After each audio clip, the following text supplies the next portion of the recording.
If you're an investor and you're looking at getting an investment loan, I really want you to watch this video. We're going to be talking about DSCR loans. There's 4 reasons why you should consider this. One, it's 15% down, which is much lower than your typical down payment. 40-year loans is an option for those. Interest only is an option for the first 10 years and no PMI. What's the catch? Tune in today, learn all about it. DSCR Loans, I'm here with Phoebe Todorov. Hey everyone, I'm Juan Huizar. And I'm Phoebe Todorof with Sage Trust Mortgage. Today we're going to be talking about DSCR loans. And so we're just going to hop right into it. Phoebe, like everywhere I'm hearing investors, buyers, everyone's asking, hey, does that qualify for a DSCR loan, or I want a DSCR loan? And we're towards the end of March 2025. Let's rehash what is a DSCR loan? Why is it important? Why is it popular right now? It's very popular right now. A DSCR loan is for investment property only, and it uses the rents solely for that property to qualify for the mortgage. It does require, good to excellent credit. It requires a minimum of 15% down payment. You can be a first-time investor, so you don't have to have experience. And some of the programs don't even require reserves, like the traditional investment loan requires reserves. Phoebe, would you say that the DSCR is kind of a non-traditional program? Oh, it's for sure a non-traditional. For sure. For sure. It's what we call a non-qualified mortgage, meaning your income is not used to qualify for the loan. It's strictly based on the income that the property produces, and it's different than a commercial loan. Well, you know what I like that you just said is, so it's for investment property. Correct. That's what we sell. But so if someone calls me and says, hey, I want to buy my first fourplex, I'm like, hey, are you planning on living in it? And if they say no, I'm like, okay, we definitely need 25%. I'm going to say we definitely need 25% down. Right. But because I'm thinking of the conventional way, this is the traditional way. And so today's video is the non-traditional way, which actually allows you to come in with way less money down. When you're an investor and I give you the option to put 15% down and 25% down, 15% is where you should go. So if you were buying $1 million fourplex, 25% is $250,000 versus $150,000. Well, yeah, you would rather put... It's a big difference. It's a big difference when you're an investor. In most cases, not everyone's going to agree, but in most cases, when you're getting started, you want to borrow as much as possible. Of course. And so that would be one reason why I would go there. So what type of investors are loving this? Because so you said you don't need to show your income. Correct. Okay, so like who doesn't want to show their income? A lot of self-employed individuals who do not report a lot of their income are key borrowers for the DSCR loans. Investors that own multiple properties and maybe don't claim all of the income from the other properties or do not claim enough, those are also, key people for those types of DSCR loans. But typically, most of the DSCR loans we do are for people who either have seasonal income that's not consistent, or they are self-employed, or if you have, wealthy individuals who are willing to give you the down payment, you don't even need to have a job to qualify for a DSCR loan. You just need to have good credit. Okay. Mm-hmm. Not every property is going to qualify. And I guess my question is, obviously we help a lot of people buy fourplexes, but we also help much larger buildings, 18-unit buildings, 10-unit buildings, 12-unit buildings. Is there like a sweet spot, Phoebe, that you would say like, hey, 4 is too little, or is 4 enough, or hey, 1, it's for the bigger stuff? No, so the DSCR loans, most of them, the sweet spot's going to be 2 to 4 units. They do have a separate program for 5 to 8 units, but I don't have anything available for properties that are greater than 8 units. Okay. And the 5 to 8 units is going to require the 25% down payment. However, if the building qualifies based on the rents, you still don't need to have a job, and you just need to have the down payment, and that's going to have a reserve requirement of 6 months of the entire payment in a reserve account or a bank account, checking, savings, investment, stocks. Phoebe, we've covered DSCR loans in the past. Okay, Correct. why are they growing in popularity right now? Like, what's the driver behind that? The driver behind that, the interest rates have significantly improved So on give the us DSCR give us an loans. example. Give us an example of where they're at now. Okay. And, Well, I just closed one. For Okay. instance, 2 weeks ago, 3-unit building, San Pedro. Okay. The clients did have a large down payment because they did a 1031 tax exchange. Okay. The reason why they had to go DSCR is because one of the borrowers has inconsistent income, and at this time was not working. So we went the DSCR route, and they ended up putting down 35%. Although they didn't have to, but they Correct. did. They did because but they did an did. exchange, Okay, right? got So it. Yeah. they needed to move all of their money over, and their interest rate was 7.125% on a 30-year fixed mortgage investment property with no prepayment penalty. Okay, so that answers that. The other question is that some people might be watching this thinking, okay, what's the catch? Is it that it's a temporary loan? But it's not a temporary loan. No, it doesn't have to be. It's a 30-year fixed loan. Correct. Which is great. And so They also offer 40-year fixed, and the DSCR also gives interest-only options as well. so someone watching may not know if 30-year, 40-year, why does it matter? Can you tell us why that matters? So a 40-year fixed mortgage is going to be amortized over 40 years, so it's going to have a lower payment. Which is great. Right, is super great. Which is what you want. Sign up for that one. Right? The Yeah. lower the payment, the more property you can buy because of the rents covering the payment, right? Yeah. And then number two, they have a 30-year fixed with a 10-year interest-only option. So for the first 10 years of the mortgage, it's interest-only payments, and then it becomes a 20-year mortgage, fully amortized. And the 40-year mortgage, you can do fully amortized for 40 years. I wonder why this person in San Pedro, for anyone watching, I wonder why they went 30-year, not 40-year, because that would lower the... Right, Yeah. I agree. Yes. Well, there's an explanation behind that, but Okay. it was a personal reason of theirs. But then the 40-year, you can do a 10-year interest only, and then it becomes a 30-year fully amortized loan. Okay. If that was above a lot of people's head, just a couple things. Okay. Your traditional bank is not going to give you anything more than 30 years. Okay. So lowering the payment in a state like California, right, where our values are much higher than other states, I would recommend. Okay. So that's going to lower your thing. If there's an interest-only option, it's even better. It's even better because now what you're doing. So we've already lowered your payment with the 40-year, and now if we're not paying anything towards the principal for the first 10 years, the payment's very little. Why does that matter? Because in most cases, when we sell a building, the rents are just not high enough yet. Correct. Okay, and we have to little by little, through time, through the proper methods, try to get those rents up. And while you're navigating those waters, you want to have the payment that's as low as possible. That would be one strategy. I'm not saying for everybody. Someone might be watching and saying, aha, I'm a cash buyer. I don't need that. True, you don't need that. But for most of our clients, they're going to need it. And I like the interest only for 10 years. That gives us a lot of protection. It does. And I love the 40 years. So you got me sold on those two reasons. And the 15% down. Yes. Okay.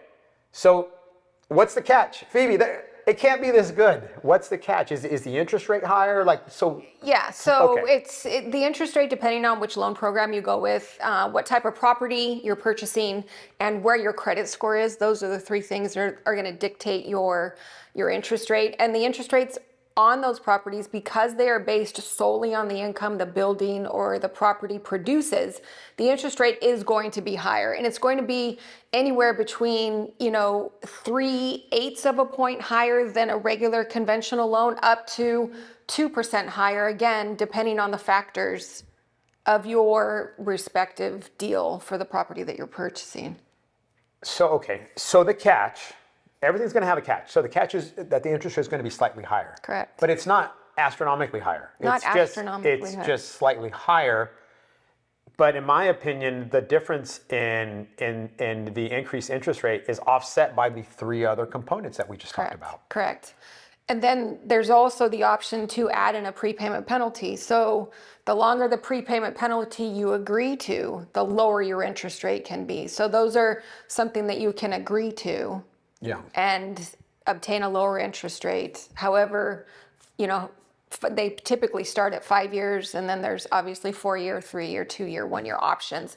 And each, the longer the prepayment penalty, the better your interest rate's going to be. So let's talk about, because everything you're talking about is based off of the income that's being produced by the asset, or is it the income that the appraiser tells me that I should be producing? Like how are they going to do that? That's a great question. So it's going to be if the units are vacant. Okay. In some cases. So good. some cases, if any of the units are vacant, they're going to go by what the appraiser states the market rent is. Okay. Okay. If the units are occupied, they're going to use the actual income based on the lease agreements or rental documents that are provided to prove the income being received. Okay, and so let's try to simplify the process. So someone's watching this and they're like, okay, guys, it's checking all the boxes. Like, I'm gonna call you on Monday. Okay, yes, call us on Monday. But how can someone say, well, because this is not like you as an individual qualify for a DSCR loan and across every property. Like, I want you, if you're watching this, know that this is property specific. What's that mean? Oh, what's the property cost? What's the price? And what's the income? Correct. And so what's the ratio that we're trying to meet here? Typically, so the best interest rate, the best terms on the loan are going to be 1%. So meaning... Or I'm saying, like, what's the debt coverage? Like, are we trying to get to 1.2? No, 1%. Oh, which is even easier. Correct, than a which is commercial even loan. easier. And I actually have options that go all the way down to 0.75%. Can you kind of give us an example, like when you're saying 1%, so someone at home like kind of could figure that out in their mind, like what are they talking about? Okay, so let's just make it simple. Let's just throw a number out there. Say your mortgage payment, including insurance and taxes, is $5,000. Okay. The rental income on that property needs to be $5,000 or more per month. Either actual, what it's currently producing, or if it's vacant, then whatever the appraiser determines the market rent is. So it needs to be equal. So it's possible. So it's okay. Someone could call me and say, does that property, Juan, qualify for the deck for the DSCR type loan? And if some of the units are vacant, it's going to be. It depends. I mean, there's really not this is not black and white. This is like, I hope I could qualify under the DSCR. Correct. I mean, that's kind of what we're doing in a way. Yes. Okay. And there's always the opportunity to obviously do a larger down payment to make up the difference if the rents are not quite at the level they need to be at. So so what Phoebe's saying is if you have the resources, if you have more than the 15%, all right, you have the $150,000 on $1 million acquisition, you actually have $250,000, okay, but you would rather put less. I don't blame you. I would do the same. And you're hoping that we meet the 1% debt coverage ratio. Correct. And that example, so just let's go back to the example. Your total cost based on the interest rate, and you might want to know what the interest rate is going to be. If someone's playing around with some numbers at home, can we go off the 7.125, or was that a little sweet? That was a little sweeter because they had a much larger down payment. All right, so let's be conservative, like seven what? I would say probably in the range of 7.5 to 7 3/4. Okay. All right. So let's be conservative. Okay. Let's not lie to ourselves. Okay. Let's use this as an interest rate now, and you could use this on any property. And what we're saying is, when we're saying payment, Phoebe, we're saying, well, it could actually be interest only too. It can, because it's fixed. Yes. Okay. Which that's another part. But we're adding taxes and insurance and everything. That's it. Just the annual premium for your insurance. The annual taxes based on the sales price, not current, right? Right. And the new principal and interest payment or interest only payment. Got it.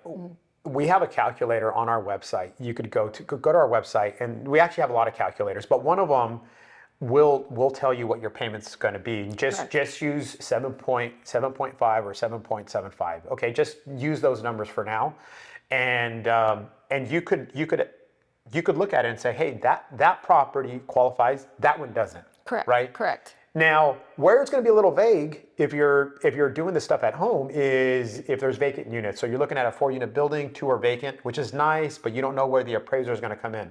And by the way, there's no telling what the appraiser is going to say. That they're either going to be realistic of what the rents could be, They could be maybe not as thorough. I'm going to call it a little lazy, average, and maybe beat up the value. And where we go into it thinking like this is a slam dunk, the appraiser is going to give us these values, they may not. Correct. And now all of a sudden, then you might have to come in with more money down. Correct. That's a possibility. Let me give you guys another example on why this is important.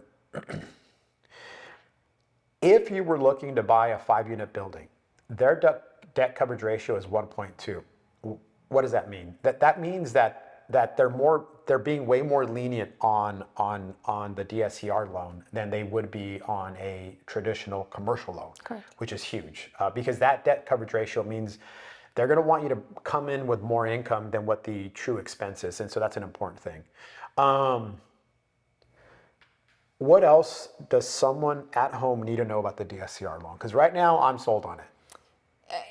Other than, I mean, the main factor is that it has to be an investment property. If you want to move into it, you can. However, it needs to be purchased as an investment property. Okay.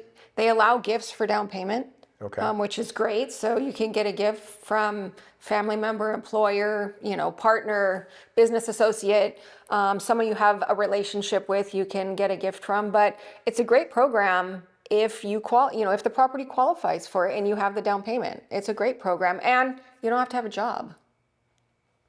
Guys, are you hearing this?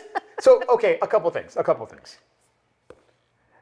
Phoebe, through Sage Trust Mortgage, you could do this loan? Yes. Okay, and you've done a lot of these loans? Yes. Okay, and it sounds like you're really familiar, and so this is a loan product.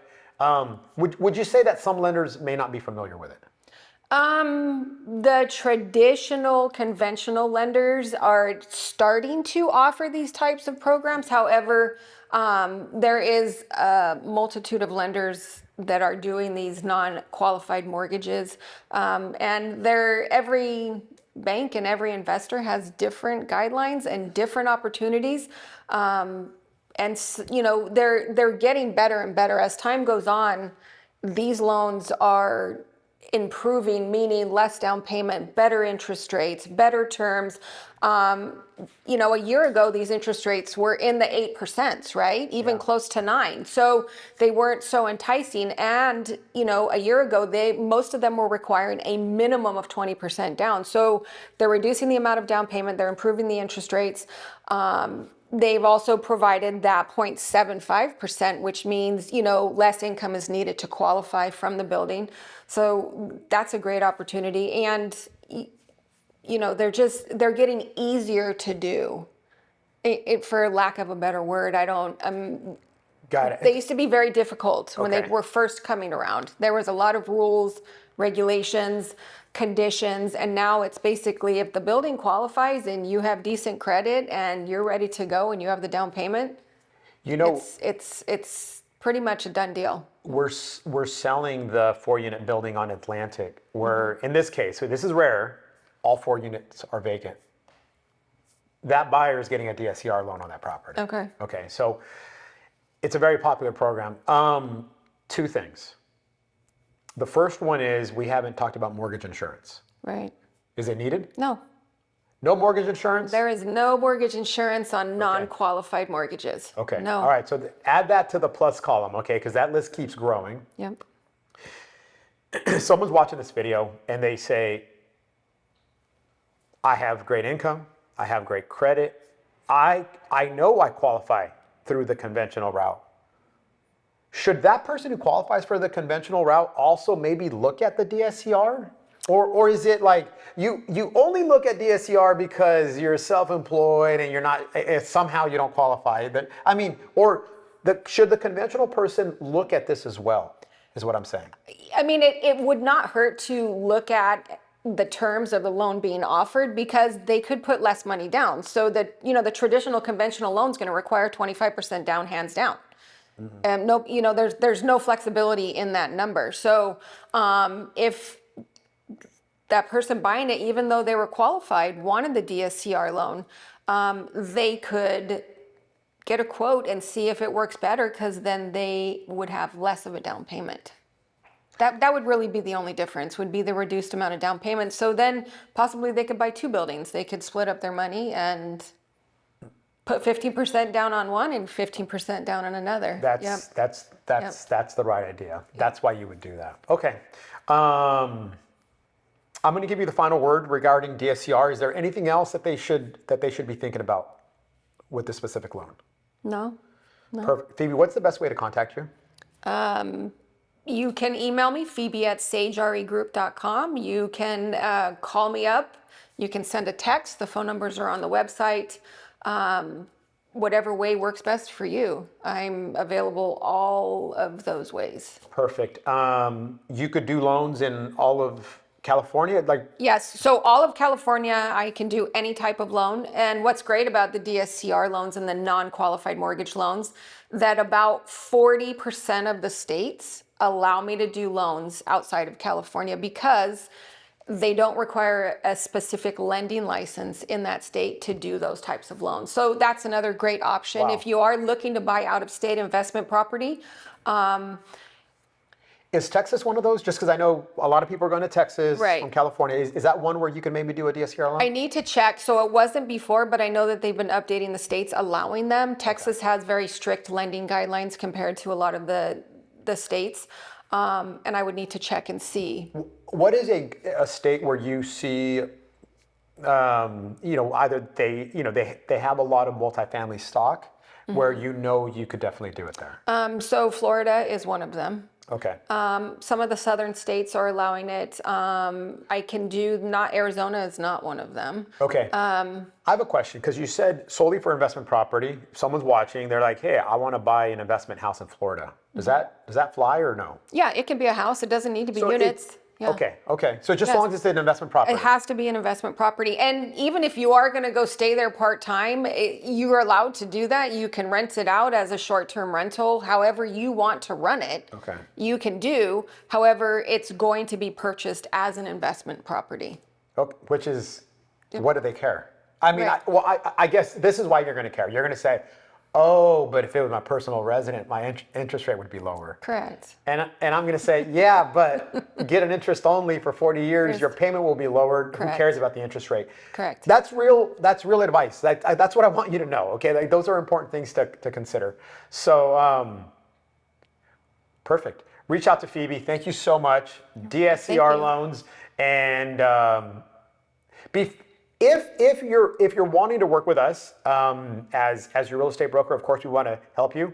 I would say this before you contact us and you want to get a DSCR, check in with Phoebe first, because in order for me to help you, I'm going to revert you back to Phoebe. So if you want, I would say go through Phoebe, go through the website. There's a portal. You could safely upload your documents that she's going to definitely need. She would need and any other lender would need. Let her run your credit. Time and time again, oh, don't run my credit. Like, do you want to be qualified or not? Like, do you really want to do this, or you want 1 foot in, one foot out? Right. If you're committed, someone's going to have to run your credit. Like, I'm sorry that don't run it. We have to run it. Like, it's not that we want to. It's just it's part of the. We have to run it. It is part of the process to get pre-approved. So, it doesn't cost you any money. We're the ones picking up the cost on actually running the credit. So go through Phoebe, go through the portal. Allow her to run the credit. Then Phoebe will let me know. So-and-so qualifies for this much. Perfect. Then we could help you. Right. And it just allows us to help you much better. So thank you so much for your support. For those that are new to the channel, make sure to like, comment, and subscribe. I hope you liked it. Comment below. And thank you so much for the years and years of support. It means a lot to us. Great.